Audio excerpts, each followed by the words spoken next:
Hello, I am Akash Panjani and welcome to my channel dream life transformation.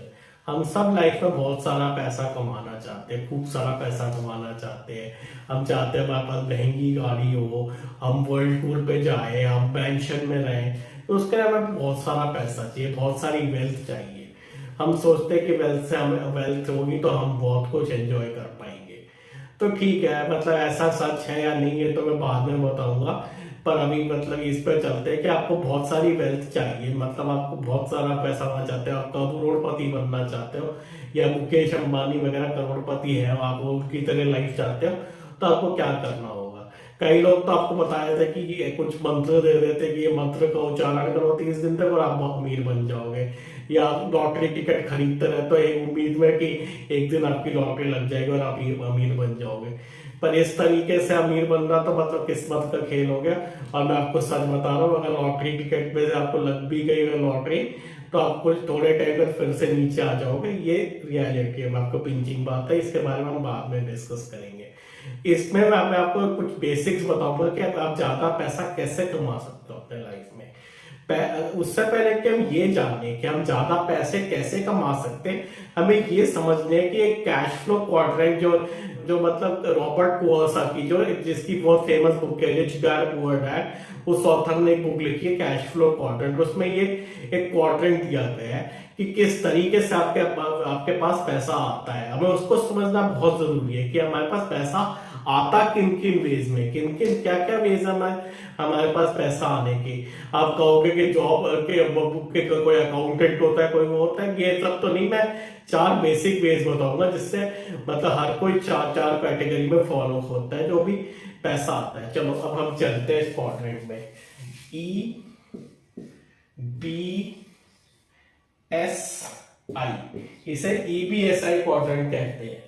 जो जो मतलब Robert Kiyosaki ने बताया है उस बुक में कैश फ्लो क्वाड्रेंट। ई क्या होता है? ई होता है एम्प्लॉयड। एम्प्लॉयड तो आप ज्यादातर लोग जानते ही हैं। एम्प्लॉयड क्या होते हैं? मतलब किसी कंपनी में आप जॉब कर रहे हो तो उसे कहते हैं आप एम्प्लॉयड हो। किसी ऑर्गेनाइजेशन में किसी के अंडर काम कर रहे हो तो आपको हर महीने एक फिक्स सैलरी मिलती है। आपको इंक्रीमेंट भी एक फिक्स टाइम के बाद मिलता है, जो जनरली वो 1 ईयर होता है। हर महीने हर साल आपकी परफॉर्मेंस असेस की जाती है और उसके बेसिस पर आपको इंक्रीमेंट दिया जाता है। तो इसमें क्या होता है? इसमें तो आपकी फिक्स सैलरी है, फिक्स ग्रोथ है, सब कुछ फिक्स है। इसमें ऐसा कुछ बहुत बहुत कम स्कोप होता है इसमें आगे कुछ चेंज होने का, कुछ ज्यादा ग्रोथ होने का। मतलब अगर आप ज्यादा काम करोगे तो हो सकता है आपको इंक्रीमेंट थोड़ा ज्यादा मिल जाए, बोनस थोड़ा ज्यादा मिल जाए, पर इसमें थोड़ा सा कम ही रहता है। एक होती है कैटेगरी सेल्फ एम्प्लॉयड की है, होते हैं सेल्फ एम्प्लॉयड।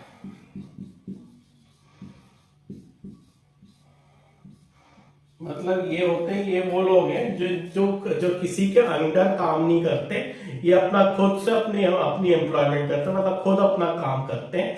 जैसे कि इसमें हो गया फ्रीलांस वर्कर्स, वो जितने ज्यादा प्रोजेक्ट्स पे काम करेंगे उतना ही उनको पैसा मिलेगा। एक डॉक्टर हो गया जिसका अपना क्लिनिक है। जो हॉस्पिटल में काम करते हैं वो तो इस कैटेगरी में बिलोंग करते हैं, पर हॉस्पिटल जो डॉक्टर्स जो जिनका खुद का क्लिनिक है वो सेल्फ एम्प्लॉयड है, क्योंकि अब उनके पास जितने पेशेंट आएंगे वो उतना ही पैसा कमाएंगे। तो इसमें कुछ फिक्स नहीं होता उनका कि इनकी इनकम क्या होगी, कितनी भी हो सकती है, डिपेंडिंग बहुत सारे फैक्टर्स पे डिपेंड करता है। जैसे डॉक्टर है तो उसके डिपेंड करेगा कि कितने पेशेंट्स उसके पास आते हैं। अगर कोई फ्रीलांस है तो वो कितना प्रोजेक्ट्स कर लेता है, किस वैल्यू के प्रोजेक्ट्स देता है, उस पर डिपेंड करेगा और वो कितना करता है। और क्या है, तो ऐसे ये लोग होते हैं जो सेल्फ एम्प्लॉयड होते हैं। जैसे कुछ वकील भी होते हैं जो बस क्लाइंट की फीस से जिनका चलता है, जो किसी के अंडर काम नहीं करता, तो वो भी इस कैटेगरी को बिलोंग करते हैं। क्या फिर कोई टीचर जिसका प्राइवेट कोचिंग सेंटर हो, वो भी इसी कैटेगरी को बिलोंग करते हैं कि वो सेल्फ एम्प्लॉयड होते हैं। कि उनके जितने स्टूडेंट्स आते हैं उतने उनसे उसके हिसाब से मिलता है। जो टीचर्स किसी स्कूल या कॉलेज में लेक्चरर हैं वो तो इस कैटेगरी में आते हैं। तो ये होते हैं सेल्फ एम्प्लॉयड के लोग। अब एक ये भी होता है बी बिजनेस। इसको समझना बहुत ज्यादा जरूरी है, क्योंकि कई बार लोग क्या करते हैं, ये कई सारे लोग जो सेल्फ एम्प्लॉयड होते हैं उनको भी समझ लेते हैं कि ये बिजनेसमैन, तो इन दोनों के बीच में डिमार्केशन करना बहुत जरूरी है। ये हम नहीं समझते। हम कई सारे लोगों को कहते हैं कि अपना बिजनेस कर रहे हैं, जबकि वो बिजनेस नहीं होता, वो सेल्फ एम्प्लॉयड होता है। अभी मैं समझाता हूँ कि एक्चुअली बिजनेस होता क्या है।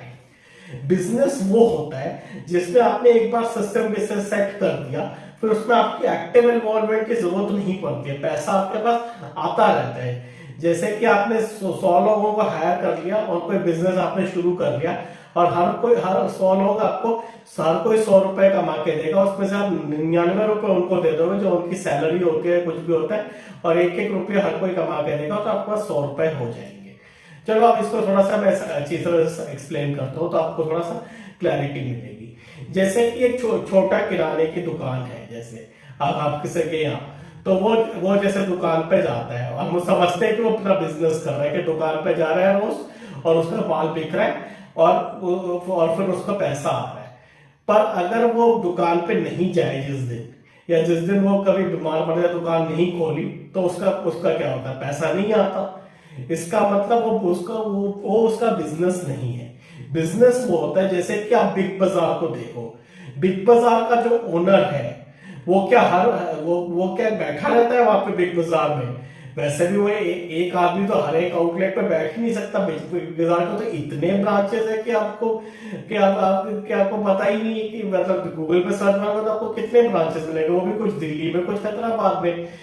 और उस ओनर के इन्वॉल्वमेंट के बगैर भी बिग बाजार चल रहा है ना, उसको प्रॉफिट मिल रहा है ना, बस यही है कि मतलब वो बिजनेस है। किराने वाले की दुकान जो है वो सेल्फ एम्प्लॉयड है, वो बिजनेस नहीं है, क्योंकि वो उनकी एक्टिव एनवायरनमेंट के बगैर उनका नहीं चलता है। सिमिलरली जो जैसे हम किसी दर्जी के पास जाते हैं, किसी टेलर के पास जाते हैं जो वहां पे कपड़े सिलता है, उसका भी हम समझते हैं कि वो बिजनेस कर रहा है, बल्कि वो बिजनेस नहीं है, वो सेल्फ एम्प्लॉयड है।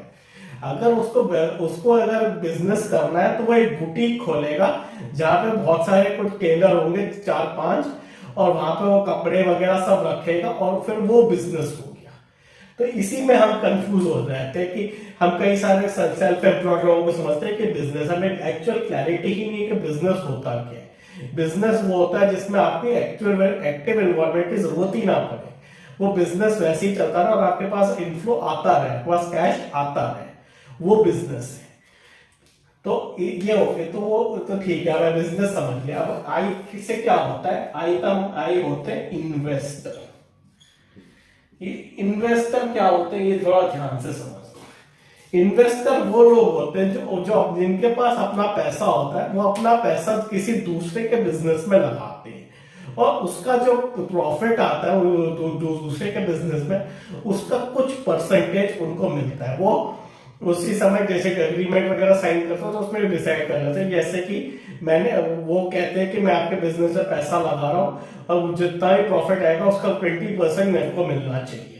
और ऐसा कुछ वो होता है, क्योंकि मतलब और फाइनेंसर होते हैं जो बिजनेस को फाइनेंस करते हैं, क्योंकि आपको पता है कि कोई भी बिजनेस शुरू करने के लिए किसी फाइनेंसर्स की जरूरत पड़ती है, तो वो इन्वेस्टर होते हैं। इसमें भी वो कमाते थे, तो इस तरीके से पैसा आता है। या तो आप एम्प्लॉयड जैसे हमसे ज्यादातर लोग करते हैं, या फिर आपका अपना कोई धंधा हो, आप किसी के अंडर काम नहीं कर रहे, या तो आपने कोई बिजनेस खोल रखा है, या तो आप अपना पैसा किसी और में इन्वेस्ट कर रहे हैं। इसी तरीके से आपका कैश फ्लो आता है।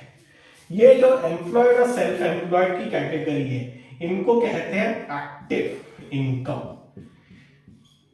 एक्टिव का मतलब ये है कि आप जितना इसमें काम करेंगे, जितना आप आवर्स देंगे, या उतनी आपको इनकम आपकी आएगी। जैसे कि एम्प्लॉयड के केस में आप जितने मतलब यहाँ पे इंडिया में तो खैर अलाउड नहीं है, पर यूएस में जैसे कि लोग कभी 2 जॉब्स कर रहे थे, क्योंकि उनको फाइनेंशियल थोड़ा क्रंच आता है, उनको फाइनेंशियल थोड़ी ज्यादा चाहिए होता है, इसलिए वो 2 जॉब्स कर लेते हैं। तो आप अगर 2 जॉब्स करोगे तो आपकी इनकम उतनी ही ज्यादा डबल हो जाएगी, पर उसमें आपको डबल मेहनत करनी पड़ेगी। जहां आप 8 घंटे काम करते हो, आपको 16 घंटे काम करने पड़ेंगे। तो जितना आप इसमें आवर्स डालोगे, जितना आप काम करोगे, उतना ही आपके पास पैसा आएगा। सेम सेल्फ एम्प्लॉयड में, आप कोई फ्रीलांस वर्कर है वो जितना ज्यादा प्रोजेक्ट्स लेगा और जितना जितना उनको जल्दी खत्म करेगा, जितना ज्यादा वो प्रोजेक्ट्स करेगा उतना ही ज्यादा उसकी इनकम बढ़ेगी। एक दर्जी भी जैसे हो गया, जितने ज्यादा वो कपड़े सिलेगा और टाइम पे सिलेगा उतनी उसकी इनकम बढ़ जाएगी। बिजनेस और ये इन्वेस्टर जो होते हैं इन्हें कहते हैं हम पैसिव। ये पैसिव, इसका मतलब इनमें आपको एक्टिव इन्वॉल्वमेंट की जरूरत नहीं है। जैसे कि मैंने बताया था कि बिजनेस आपके एफर्ट के बगैर भी चल सकता है। आपने एक बार बस सेटअप कर लिया, उसके बाद फिर आपका कैश आपका आता रहेगा। चाहे आपको थोड़ा सा चेक करना पड़ता है कि बिजनेस सही चल रहा है या नहीं। जैसे कि बिग बाजार का ओनर होता है, वो बीच बीच में चक्कर काटता रहता है देखने के लिए कि सब कुछ ठीक है या नहीं, और रिपोर्ट मंगवा के वो चेक करता रहता है। उतनी एफर्ट आपको करनी पड़ती है, पर वो बिजनेस आपके एक्टिव इन्वॉल्वमेंट के बगैर भी चल सकता है। तो पैसिव इनकम हो गई कि आपको घर बैठे बैठे आपको पैसा आ रहा है, आपको कुछ काम करने की जरूरत नहीं पड़ रही है, पर आपको तो बता ज्यादा नहीं करना पड़ रहा, आपको करना तो पड़ेगा थोड़ा सा, पर इतना भी नहीं। इन्वेस्टर होते हैं कि आपने एक बार पैसा लगा दिया किसी और बिजनेस पे, तो अब आपको उसका प्रॉफिट का कुछ परसेंटेज मिलेगा, उसमें भी आपको कोई एक्टिव एफर्ट नहीं है। आपको बस ये दिया है, आपको पता होना चाहिए कि आपको अपना पैसा लगाना कहाँ पे है, क्योंकि आप अगर गलत बिजनेस में लगा देंगे तो आपका पैसा टूट जाएगा। तो ये दोनों हो गए पैसिव। अब आप खुद बताइए कि मतलब इनमें से अमीर कौन बन सकता है, ज्यादा पैसा किसके पास आएगा, इनके इस कैटेगरी के पास या इनके पास? जाहिर सी बात है इन्हीं के पास ज्यादा पैसा आएगा, क्योंकि आप इसमें आपका जो मनी है वो है एक प्रोपोर्शनल टू योर एफर्ट, एक प्रोपोर्शनल टू योर एफर्ट। तो इसमें मनी जो आपका होगा वो प्रोपोर्शनल टू योर एफर्ट हो गया। तो जितना आप एफर्ट डालेंगे उतनी मनी आएगी। आप कितना काम कर सकते हैं तो उसकी तो एक लिमिट है। जैसे आप एम्प्लॉयड है, यूएस में भी आपको अलाउड है, तो आप कितनी जॉब कर लेंगे? 2 कर लेंगे, चाहे ज्यादा 3 कर लेंगे। अगर 3 करेंगे तो आप 24 घंटे जॉब कर लेंगे तो सोएंगे कब? तो आप 3 भी नहीं कर सकते, 3 भी फिजिबल नहीं है, आप 2 ही ले सकते हो। उसमें भी आपको बहुत टायर्ड होगा, वो बहुत मुश्किल है 2 करना भी। कितना आप काम कर सकते हैं उसकी लिमिट है। सेल्फ एम्प्लॉयड में भी एक लिमिट है कि आप कितने प्रोजेक्ट्स कर सकते हैं। फ्रीलांस वर्कर या फिर एक दर्जी है, वो कितने कपड़े सिल सकता है उस टाइम में, उसकी भी एक लिमिट है। बिजनेस में कोई लिमिट नहीं है। जैसे कि आपको मैंने बताया, बिग बाजार में कितने ब्रांचेस, जितना मर्जी चाहो ब्रांचेस सेटअप करते जाओ। आप इंडिया के हर शहर में ब्रांचेस सेटअप कर लो। वैसे भी आजकल बिग बाजार सेटअप हो ही गया है काफी जगह पे। पहले तो सिर्फ थोड़े बहुत बड़े बड़े शहरों में था, अब काफी छोटे छोटे शहरों में भी बिग बाजार आने लग गया है। तो वो तो हो ही रहा है, तो उसमें बिजनेस तो आपका, उसमें तो आपकी कोई लिमिट नहीं है। आप बिग बाजार चाहे तो कल को आउटसोर्स भी कर सकता है, मतलब कहीं यूएस में या यूरोप में भी अपने ब्रांच सेटअप कर सकता है, उससे उसकी इनकम और बढ़ जाएगी। तो मगर इसमें भी आपको थोड़ा ध्यान रखना होता है कि कहीं एक्सपैंड करने के चक्कर में आपका बिजनेस लॉस में ना चला जाए। वो सब तो खैर मैं बाद में बात करूंगा, मुझे भी इसकी ज्यादा नॉलेज नहीं है, पर ठीक है कोई बात नहीं। मगर मैंने आपको बस मोटा मोटा बता रहा हूँ जो जितनी मेरे को नॉलेज है। तो बिजनेस पे आपके कोई लिमिट नहीं होती, आप जितना भी बड़ा बना सकते हैं, तो उससे आपकी इनकम बहुत आ जाएगी। इन्वेस्टर में भी कोई लिमिट नहीं है। आपके पास पैसा है और आप पैसे का पैसा बनाना अगर आपको अच्छी तरह से आ गया, आपको अच्छी तरह नॉलेज है कि कहाँ किस बिजनेस से पैसा लगाना है, तो आप इजीली बना सकते हैं। आप 1 लाख डालेंगे, आप 1 लाख के 2 लाख 3 लाख जितना चाहे आप बना सकते हैं। क्योंकि इसमें भी जब आपको ये पता लग गया कि पैसे का पैसा कैसे बनाना है, आपको बस ये देखना है कि पैसा कितना चाहिए और कहाँ और क्या, और आप पैसे का पैसा बना सकते हैं। तो इनमें कोई लिमिट नहीं होती है। तो यही ज्यादातर लोग जो अमीर होते हैं वो ये इन कैटेगरीज को बिलोंग करते हैं, या तो वो बिजनेसमैन होते हैं या तो वो इन्वेस्टर होते हैं। दुनिया के 95% लोग इन दोनों कैटेगरीज को बिलोंग करते हैं, मतलब एम्प्लॉय और सेल्फ एम्प्लॉयड। अब पैसिव मतलब 5% लोग इस कैटेगरी को बिलोंग करते हैं, बिजनेस या इन्वेस्टर। और आपको भी पता है कि दुनिया के 95% लोग एक एवरेज जिंदगी जी रहे हैं, जो मतलब एक नॉर्मल जिंदगी, और 5% लोग ही एक वेल्दी लाइफस्टाइल जी रहे हैं या फिर एक अच्छी जिंदगी जी रहे हैं जो आप जीना चाहते हैं, ड्रीम लाइफ। तो हमें इस कैटेगरी में आना पड़ेगा अगर तो हमें अमीर बनना है। तो ये मैं आपको अगली वीडियो में बताऊंगा कि आपको कैसे अगली इस कैटेगरी में आना है। मेरे साथ जुड़े रहिएगा, इस वीडियो को जरूर लाइक कीजिएगा और मेरे चैनल को सब्सक्राइब कर लीजिए।